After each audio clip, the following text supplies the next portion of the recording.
The People's Countryside The People's Environmental Countryside Debate Podcast. Environmental Debate Podcast. People's Countryside Environmental Debate Podcast. People's Countryside Environmental Debate Podcast. People's Countryside Environmental Debate Podcast. Any thoughts about recharging and regen in environmental campaigning and in life? I feel unregulated alternative media and narratives can infiltrate and exploit us and nudge us towards thinking and acting how they want.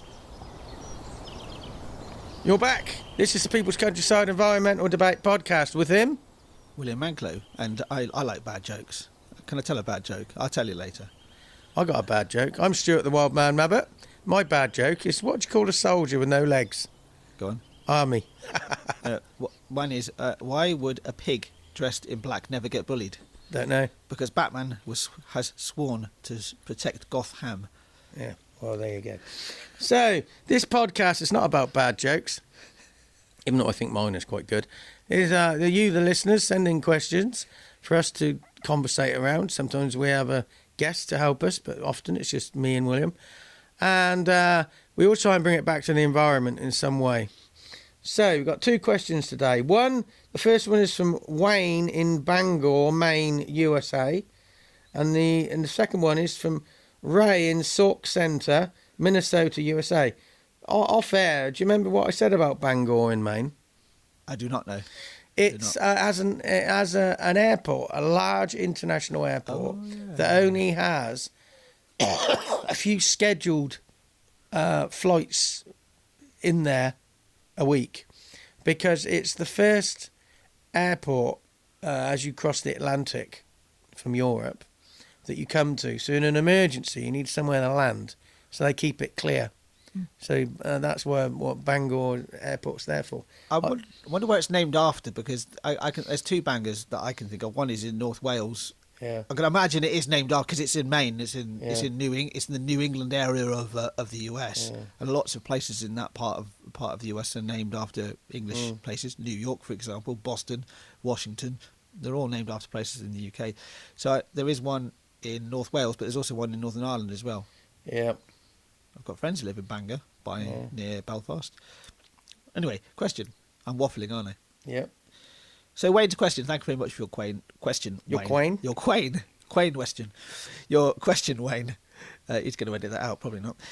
So, Wayne's question is, any thoughts about recharging and regen in environmental campaigning and in life? Well, we were set up, we haven't developed it, but we've set up a mini-series called Beyond Stereotypes, which is digging into real life stories of activists and stuff. So people start to see them as human beings, but also giving advice to other activists about regeneration, about recharging. But I like the fact that Wayne is expanding this to life as well. I would probably say recharging is much easier if you don't run the battery right down. Yeah. You keep it sustained. Yeah. So you just don't blow out like a candle almost. Yeah. Don't burn out like a candle.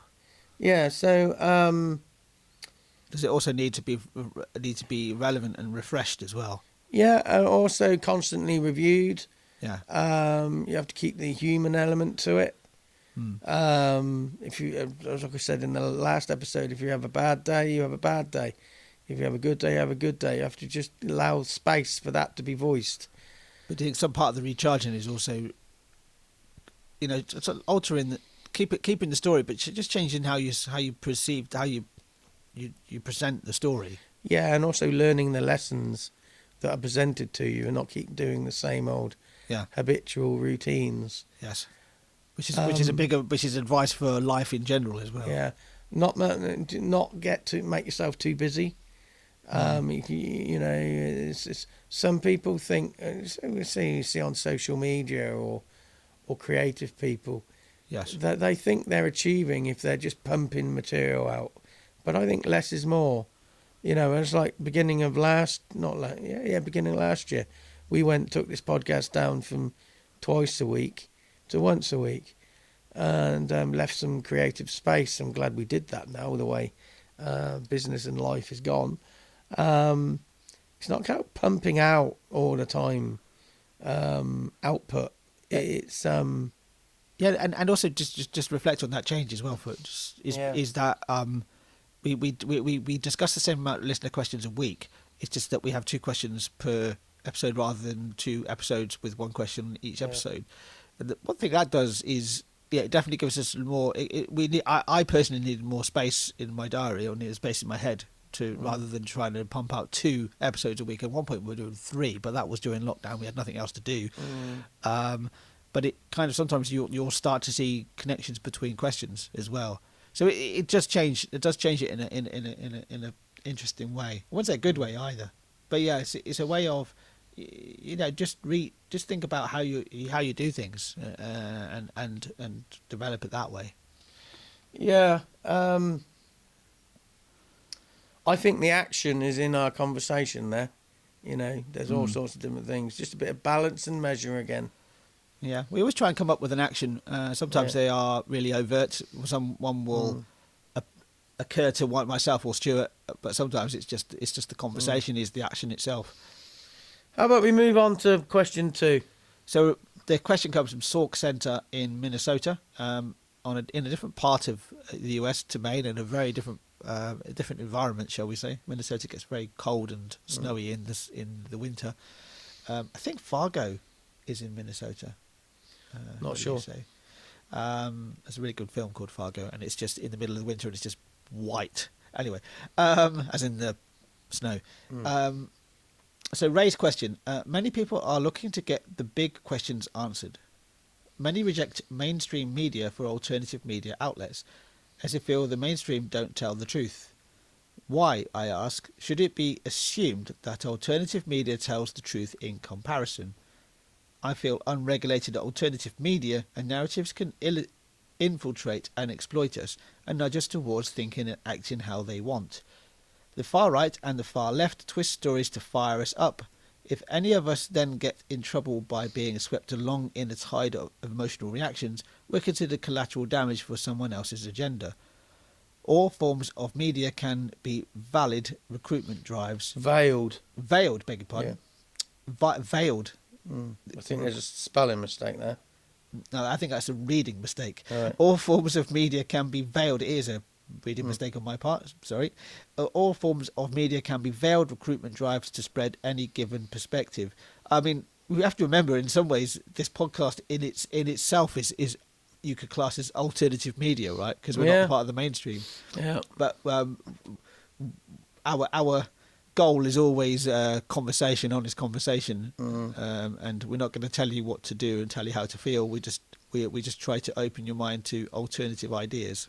Okay, so it says many people reject mainstream media for alternative outlets as they feel mainstream don't tell the truth. It says further on in the question, the alternative don't either. So I think you just need to dip your toe in as many sources as possible. If you find somebody you really disagree with deeply, just explore that, because when you'll understand their point of view, and you'll be able to understand your differences more. You'll be able to understand why you are different. You'll be able to understand your opinion more. So I think we should be consuming a range of things and appreciating the majority of it is probably a load of old bullshit anyway. Yeah, exactly. Yeah, well, I often see news as being the same as advertising. You know, bad news always sells really well. I think it's a matter of, but we're basically talking about influences, outside influences, whether they're large media corporations or these or small alternative organisations and whatever, or everything in between, because there's various things, and I do like the idea of Stuart, actually looking at various places. Don't just pick one. Don't pick one that confirms with your biases and that type of thing.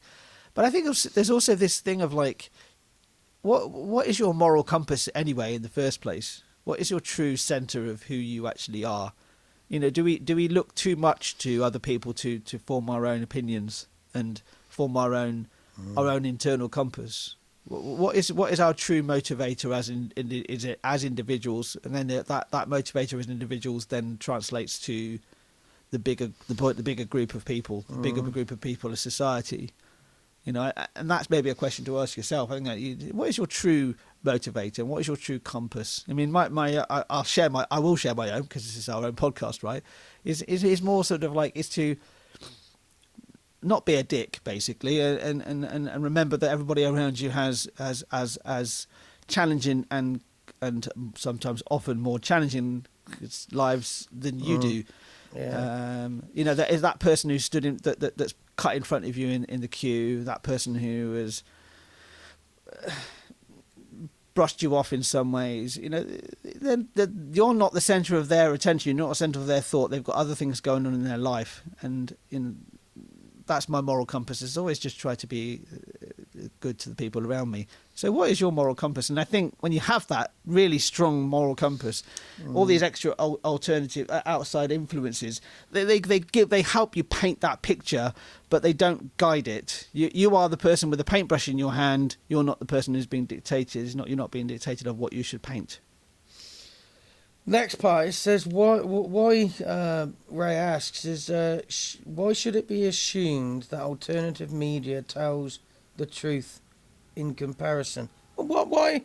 Where do you think that we're desperate for that? Is it because we feel like we've been fed a load of lies for so many years? We just have this blind hope that the alternative is true. What's there's a pursuit of truth there. Where's that coming from? I go back to what I've just said about that. It's like we're looking for external reasons, or we're looking for external answers, where actually often the answers will come from inside us, from us, from ourselves.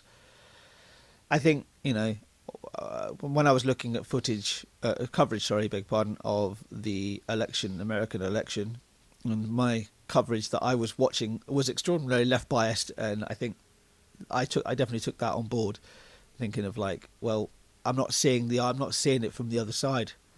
That I knew, I was definitely aware of that, and because I was aware of that, I tried to just sort of like think, well, actually, what do I think myself, and how do I feel about this particular situation? And actually, you know, that media actually is always trying to look for a hook and trying to get people to hooked onto whatever they're doing, whatever they're talking about. That the drive for any news media especially is just to get clicks and views and that type of thing. And yeah, it can be quite exhausting. Ray said he feels that unregulated alternative media and narratives can infiltrate and exploit us and nudge us towards thinking and acting how they want. I don't think that's just that's mainstream media. It's all about nudge theory. Yeah, but that's been around since as long as humans talk, spoken. You know. Yeah, I don't think that's. I think unregulated. Yeah, there's a different set of influences there, but I think regulated, it influences us because we can blindly just believe it, you know. So I think there's a risk in both. I do agree with this: the far right and the far left can twist stories to fire us up. If any of us then get swept along with the tide of emotion, we're considered collateral damage. Go on. I was going to say that is true, but you know, I read my local newspapers online articles, and you can see from their title that they're trying to stir something up from absolutely nothing. So it's not just about left and right; it's about just this whole idea. Yeah, there was a thing in the Oxford Mail the other day saying that's exactly what I'm talking about. Council at war with, and I'm thinking, you've drawn a statement from a member of the public. But they're not at war. They might be making misguided decisions, but they haven't declared war. Yeah, it's a way of getting an emotional response and a strong emotional response to get somebody to go on there, and then of course comment. Never read the comments. That's why I one of the reasons I have the Oxford Mail is just keep me alert to these statements, you know, and so because if you don't practice being alert, you can actually just miss them. And I try and find 3 statements in that paper every day. It's just like a little brain exercise for me that are designed to elicit something in us. But the far right have, and you know, the racists and Nazis and all the rest of it, they have that they use the boats coming over the English Channel. Yes. And immigration. Yeah, in immigration, and that their ultimate goal is to get everybody out and stuff, but they subtly weave in these phrases in this alternative media to direct where our thoughts go, and it's sort of like I've been asked to by the International Tree Foundation to set up a weekly walk, or a monthly walk actually, can't do weekly, a weekly guided walk in Oxford for refugees. Now, there's a difference between people coming over on these small boats, who some of them might be illegal immigrants, some of them might be refugees. There's a difference between refugees, illegal immigrants, and asylum seekers. Very, very different.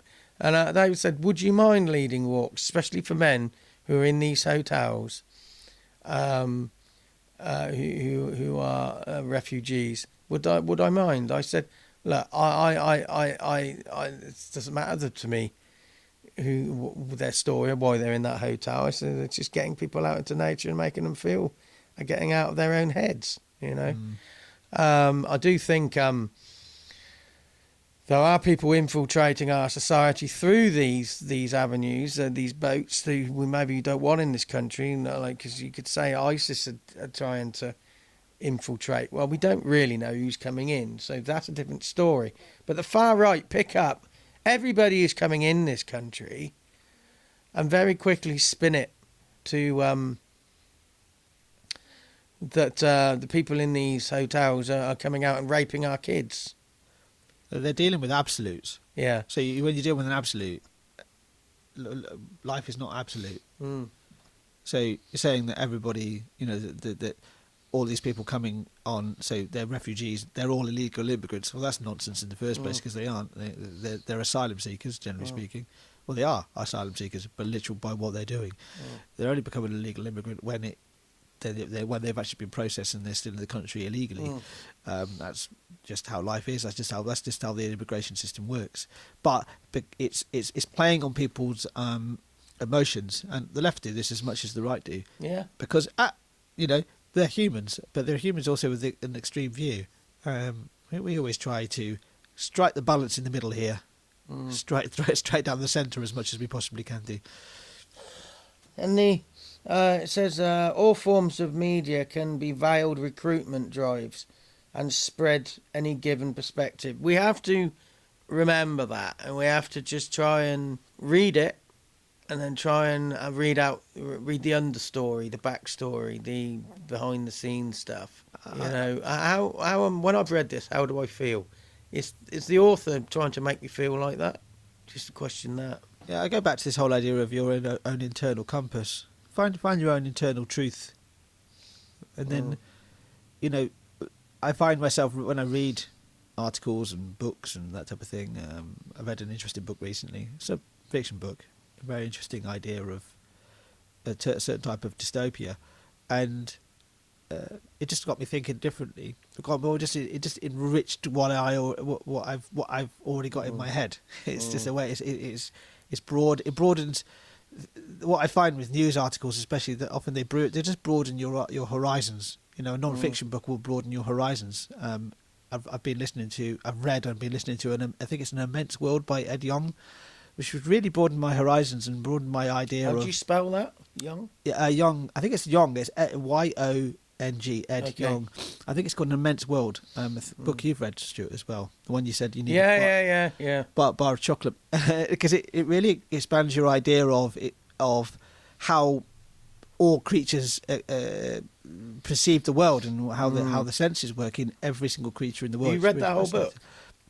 I got to about a third through it, and I thought, no, I need a holiday. I need a break, and I'm going to find it on audiobook, which I have through the library. So I'm listening to it at the moment on through.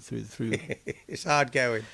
it's hard going. It's a really good book. It's really well written. It's not a dry book at all. It's not like a dry academic book. It's got some really good humour in it. It's got some swear words in it, which I always appreciate in a academic style book. I would prefer the book to have been bigger with more pages with bigger text. Yeah, that's hard going. But yeah, it is a good book. But what I'm saying is, it's like I'm not thinking of this guy as being the person, the go-to expert. Yeah. I'm thinking of more of like he's collated all this information in a really interesting and communicative way and fun way for me anyway. But it's just expanding my own knowledge. But I still have that true core purpose in the centre of me. Talking about expanding knowledge and core purpose, our next set of questions are going to be an English perspective. Next 4 questions in the next 2 episodes are going to be from people in England, and that will be interesting to see when you put those questions. I haven't seen what they are. Put them next to the international listeners we have, just see if there's a different vibe. The next 4 questions, I'll just read out who they're from and where they're from. Paula in Norfolk, England. You've got Samantha in Cumbria, England. You've got Brenda in Northumberland, England. And you've got Gary in Hull, England. So 3 northerners and 1 sort of southerner, Norfolk Southern. Exactly, yeah. So let's see where they go. Anyway, I've been Stuart the Wild Man Mabbott. He's been William Manklow, and thanks so much for listening to this podcast. You keep us going by sending us questions in for us to discuss, and for just sitting there and listening to us. Thank you so much.